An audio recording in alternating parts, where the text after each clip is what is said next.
Generational fairness in its most simplest form is like we want the country in which we live, in this case, Canada, to work well for all generations. That asks us the following kinds of questions. Are we planning for all ages? Are we investing in well-being urgently from the early years onward? Are we being good stewards of things that we tend to hold to be sacred, like a healthy childhood and a healthy home, a healthy planet?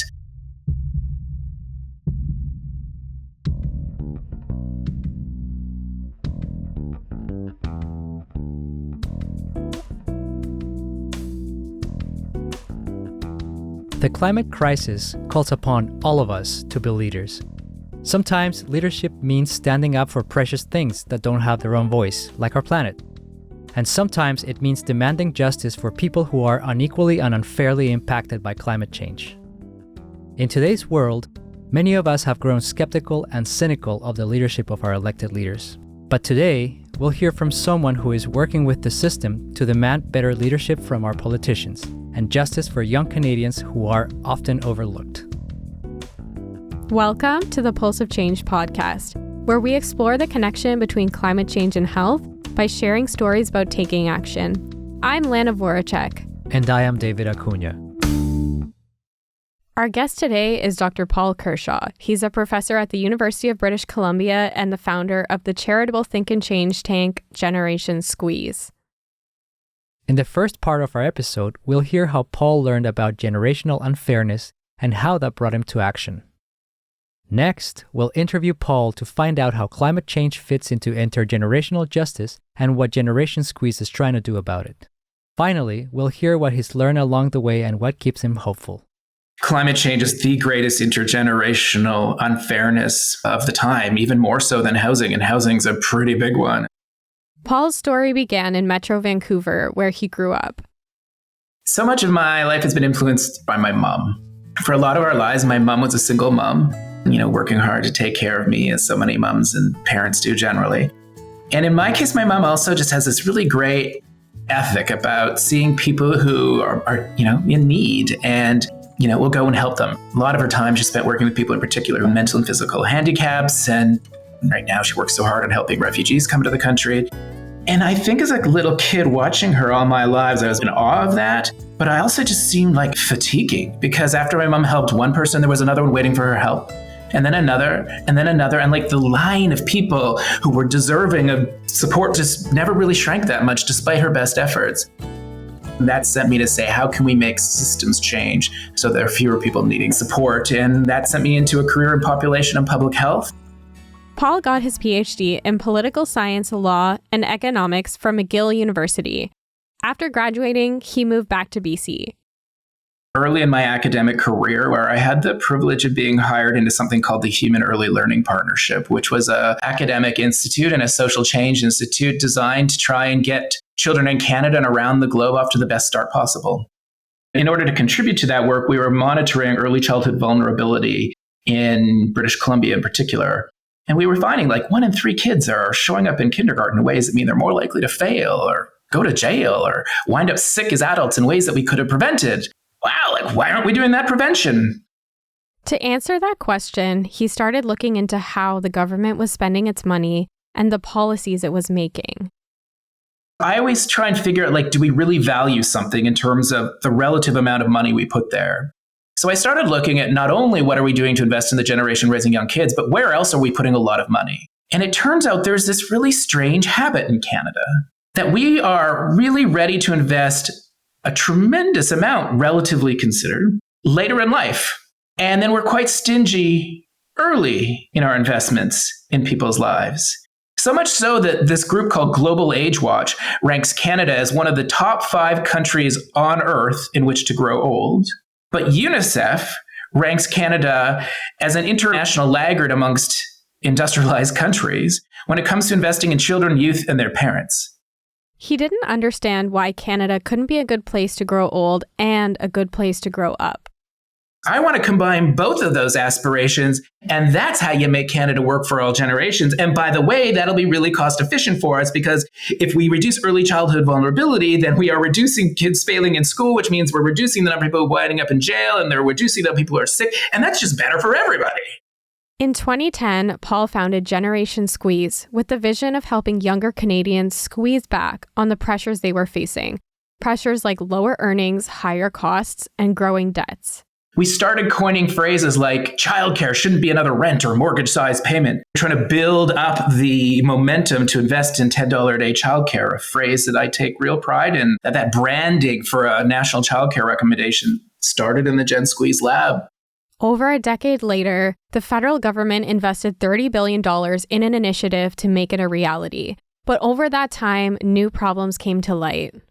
When I started Generation Squeeze, I was young enough to call myself in that younger category. I was in my early to mid 30s, and I'm like, oh, I've just started trying to make a home and I'm a prof with a decent income and now have this just frighteningly large mortgage, which is scaring the hell out of me.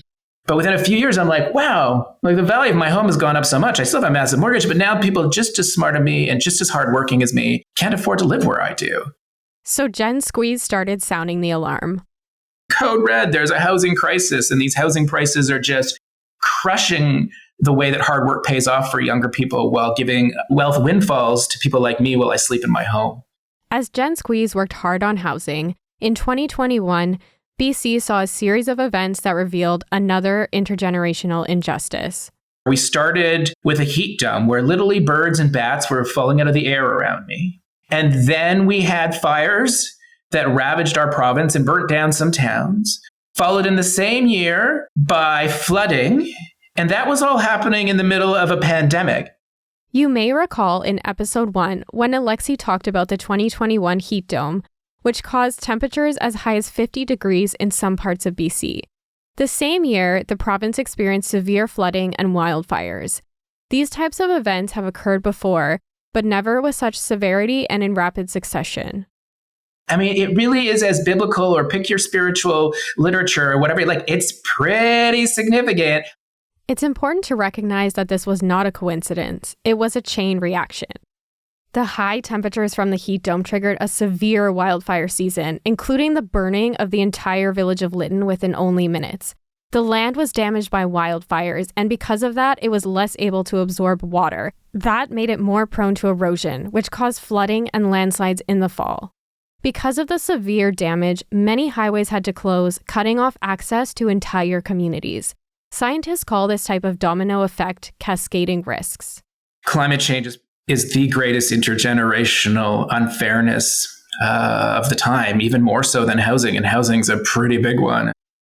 It puts at risk the very conditions that younger Canadians, younger residents of this planet and future generations need, both for their financial well-being and their physiological health.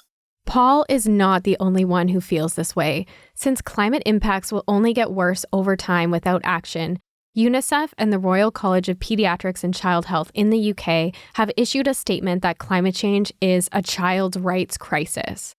Paul believes there are policy solutions. Climate change, housing, government budgets, these problems are symptoms of an underlying disease, a dysfunctional intergenerational system, a poor contract between older and younger Canadians and future generations. Gen Squeeze is working hard to spread a message to Canadians of all ages, as well as our politicians. Let's get to the underlying disease so that we don't have so many of these symptoms like unaffordable housing, unaffordability for families with kids, and large deficits and unfair investments in our government budgets. Coming up next, we'll interview Paul about his work with Generation Squeeze, including how they are trying to influence Canadian politicians across the political spectrum. You don't solve your wallet problems by saying, I'm not going to pay for the mess that I'm making that's ultimately going to harm the health and economic well-being of my kids, grandchildren, and future generations. Can we start by hearing you talk a little bit more about why you've called climate change the greatest intergenerational unfairness of our time?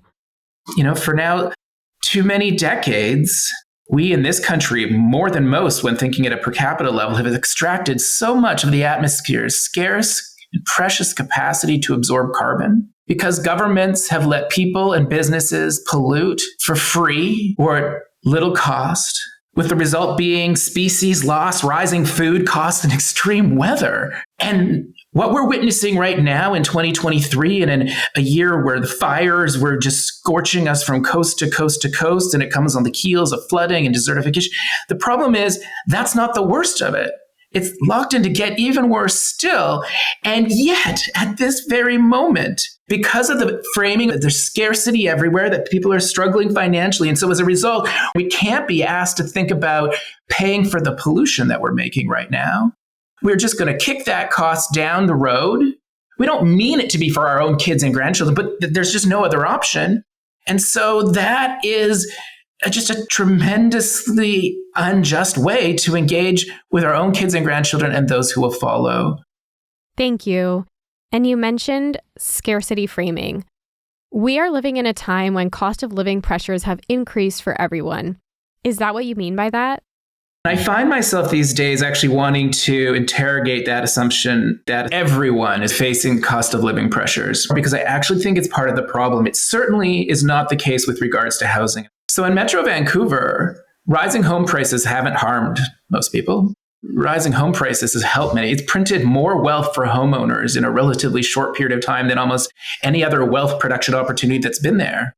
And so rising home prices made people like me more wealthy. And if we suggest that housing inflation is hurting everybody, we are misdiagnosing the problem. Rising food costs are hurting most Canadians, making owners of grocery stores wealthier. Rising energy costs are probably hurting most Canadians, while making the owners of energy and energy companies wealthier. Rising housing costs are also making the owners of housing wealthier, but that's not some corporation.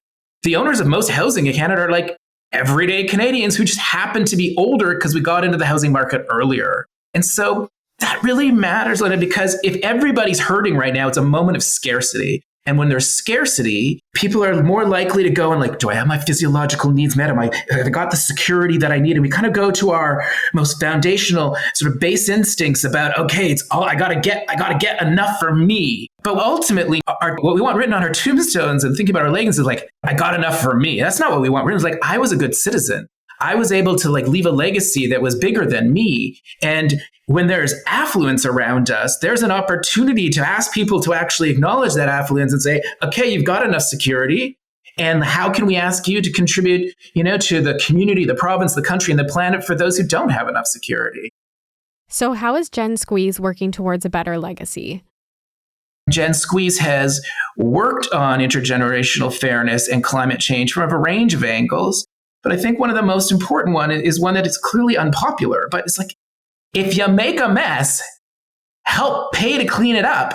And that's what putting a price on pollution is, both to pay for the mess that we're making and to discourage us from making further mess. And yet, we have been slow in this country to create legislation expecting that of us. And at the moment, sort of the politics started to get hard on this issue. We are backtracking from it. And history books will write ill of us because we are some of the largest fossil fuel dinosaurs when it comes to our pollution of any person, any country at any time on this planet's history.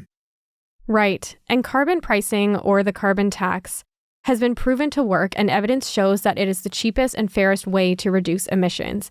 But as you said earlier, it is unpopular because people don't want to have another expense in a time of perceived scarcity.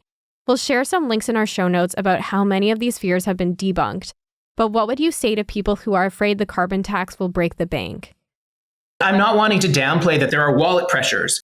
Politics often tries to win by, offering people a cost-benefit analysis that's better for their wallets.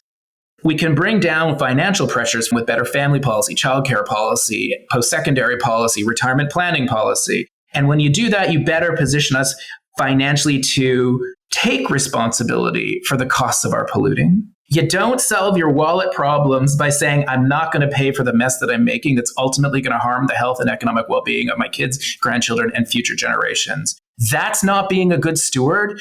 That is actually failing to fulfill responsibilities that come with coming before people.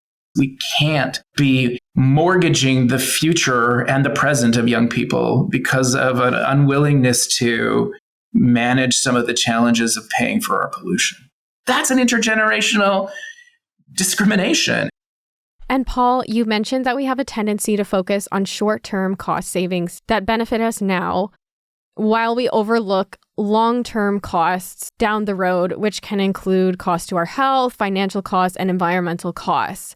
I think what some people may not realize is that this tendency is baked into how we assess costs and benefits in economics. We're assuming that future benefits are worth less to us because we want those benefits now. And so we actually apply a discount factor to all future gains. But that is biased towards the present generation. It only looks at the value from the perspective of people who are alive today. Do you have anything to say about that? I guess the punchline is that we need to be very careful about how much we discount the needs and aspirations of the future in our calculations of what should drive our decisions today.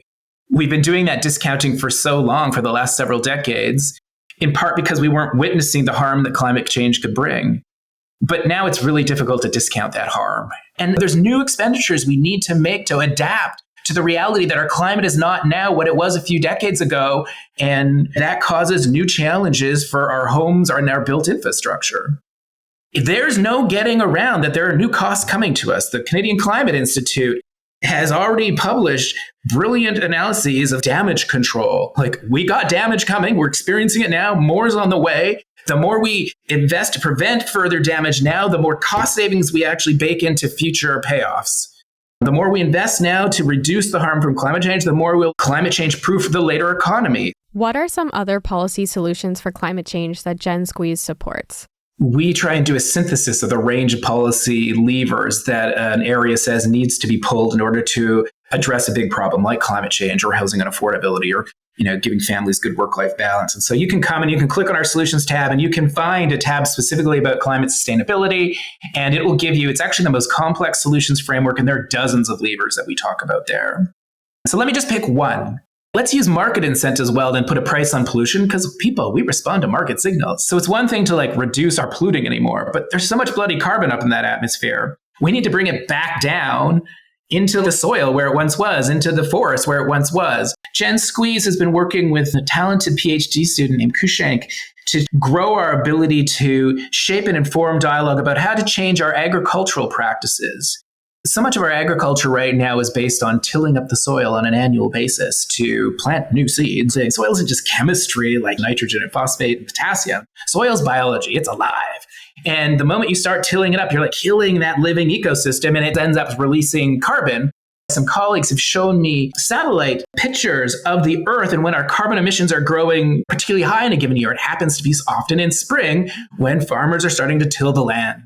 And so there is a growing amount of science that talks about, instead of having this sort of tilling approach to agriculture, what about regenerative approaches to agriculture, where there'd be less tilling or no tilling, and we would start to use more of a diversity of crops, bringing them into our farms, and we would be regenerating ecosystems, growing enough food to continue to feed the ever-growing population on this planet. That's just this lovely win-win. If we can get better food security, we can get better diversity and restoration for our ecologies. We can draw down carbon. We don't just need to pay for complicated technologies to do carbon capture and sequestration. Like trees and soil are natural carbon sequestration technologies.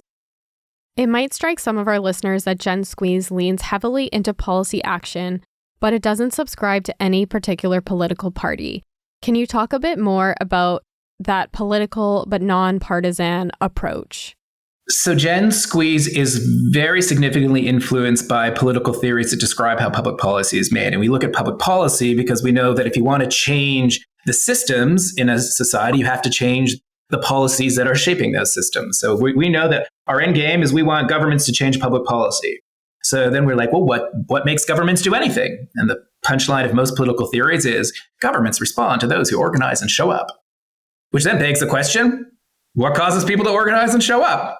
And so we have 5 concrete steps on that generation squeeze.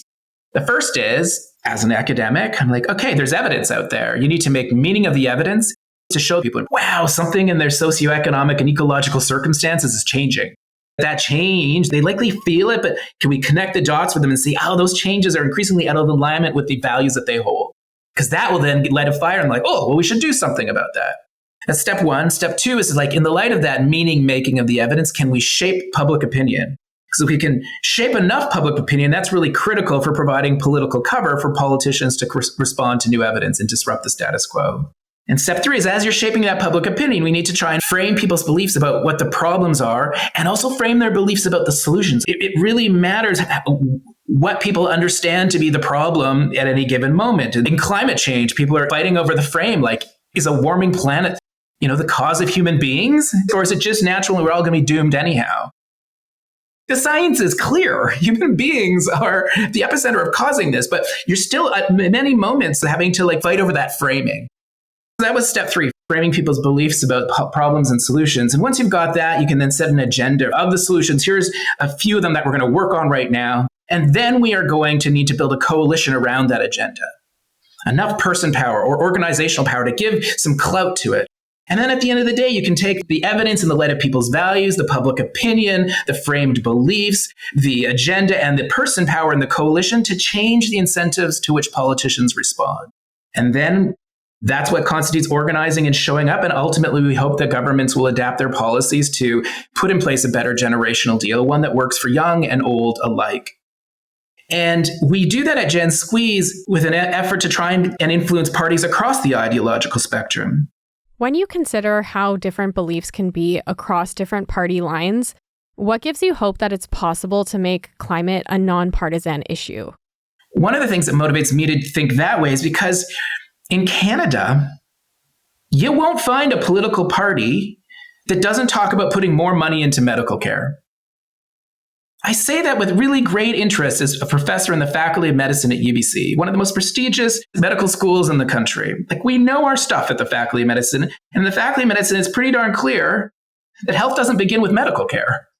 Health begins where we're born, grow, live, work, and age. And as climate change and housing unaffordability and a range of things disrupt those conditions, that's what causes people to be unhealthy. Medical care treats us after the fact when we've fallen sick, but doesn't really make us healthy.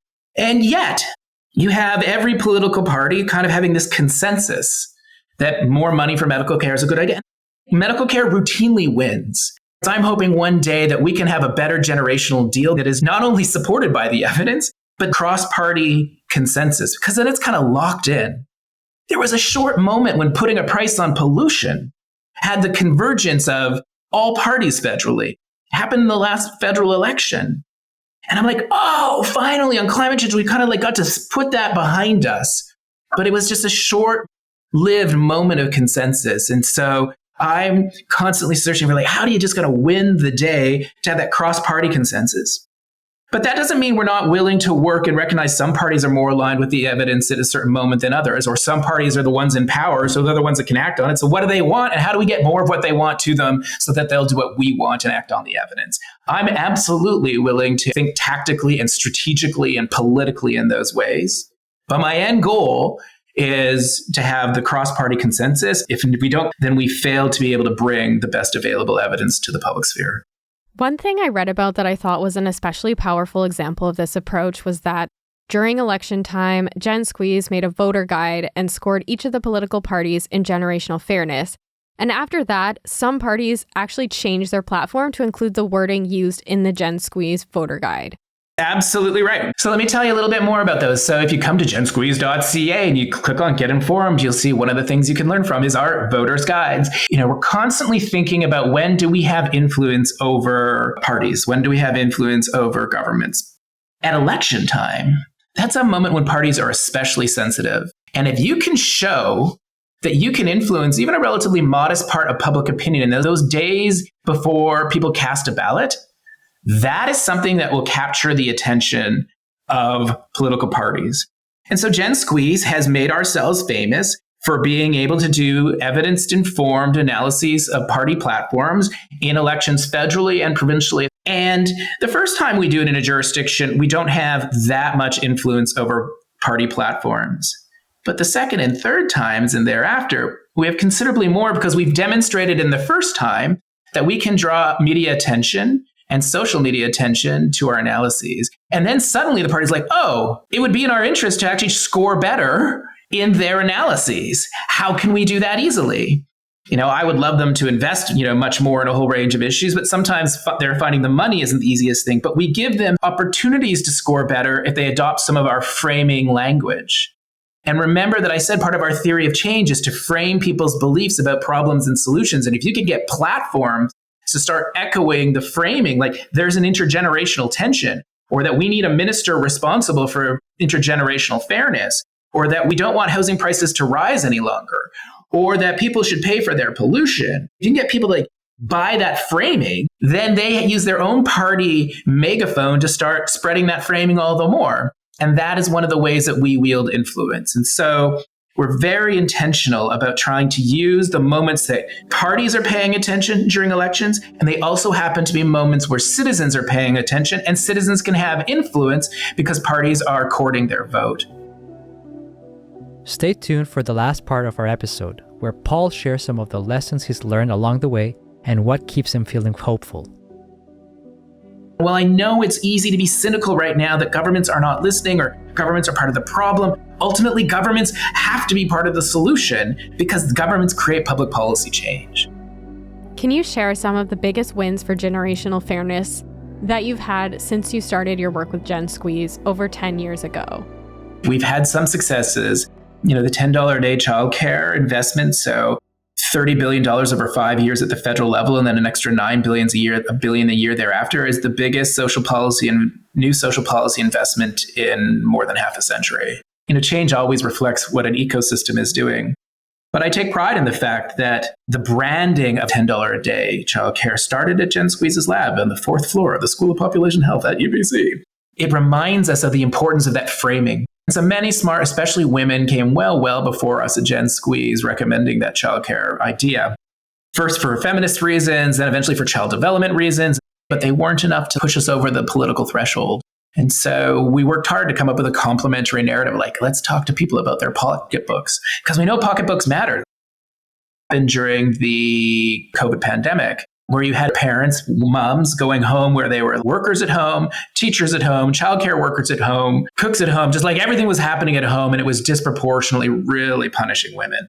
And so you had our first female finance minister with a self-defined feminist prime minister, and this window opened up. And when they were looking for a way to sell that they now wanted to do something historic for childcare, I take enormous pride they went with $10 a day because they saw the power of that narrative, that lens, that framing, that brand.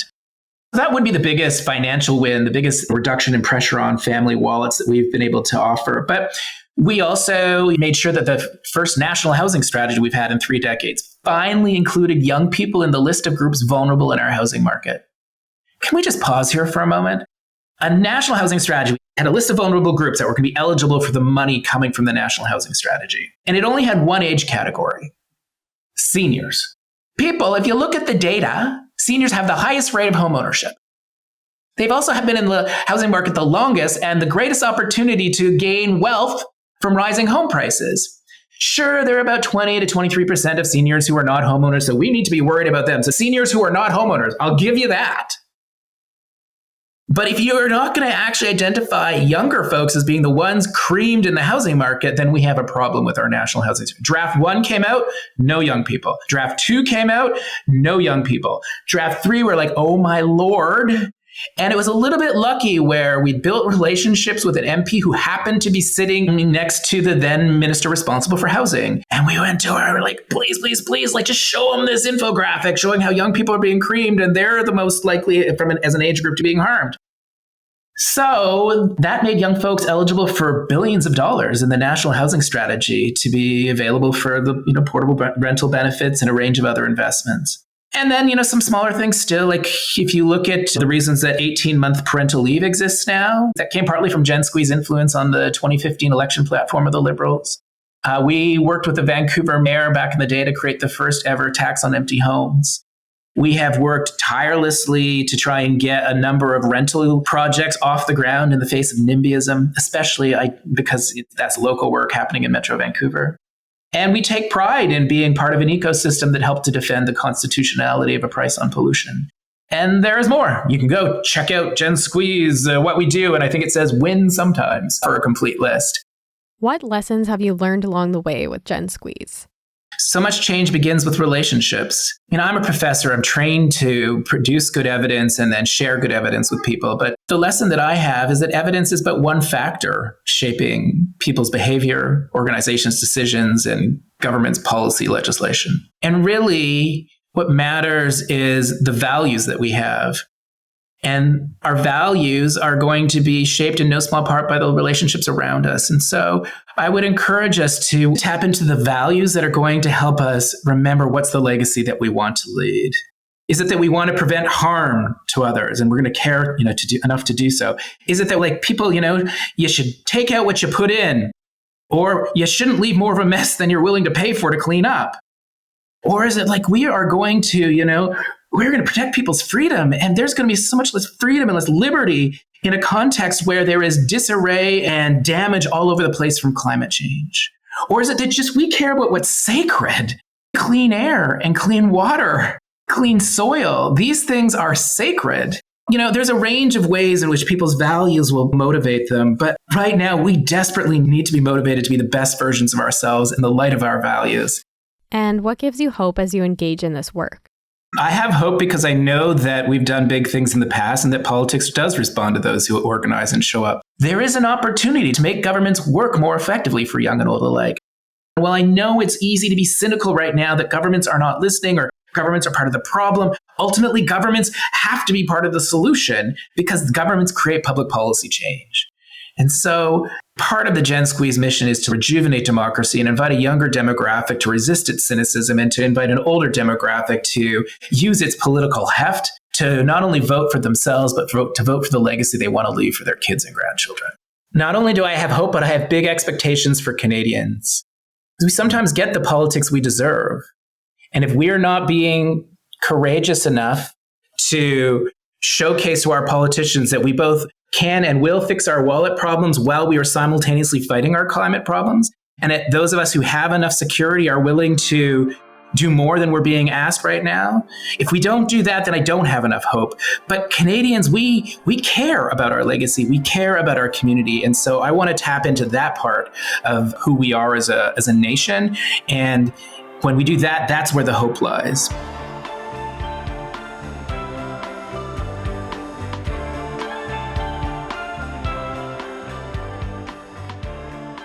Thank you so much.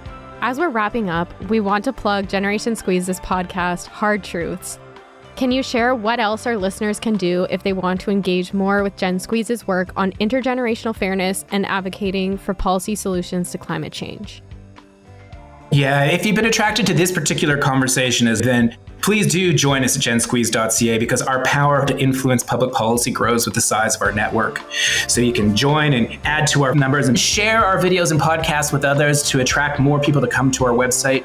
I'm really keen these days on having people share their stories about why they care about generational fairness and how they see the problem of generational unfairness, because we can then use those stories to help wrap around the evidence and compel politicians to act more urgently in response to the data, because stories are powerful and politicians and people follow other people, so your stories matter.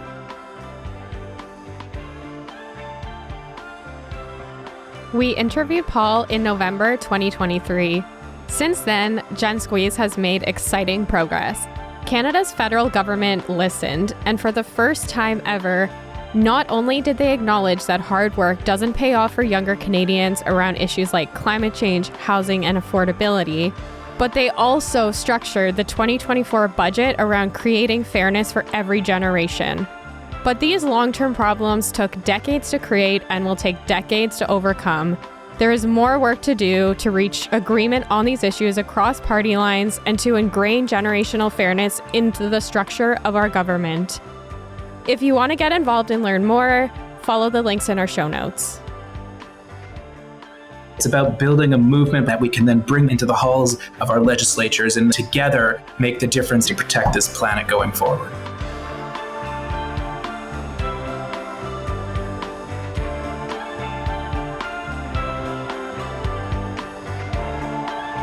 Pulse of Change is hosted and produced by Lana Voracek.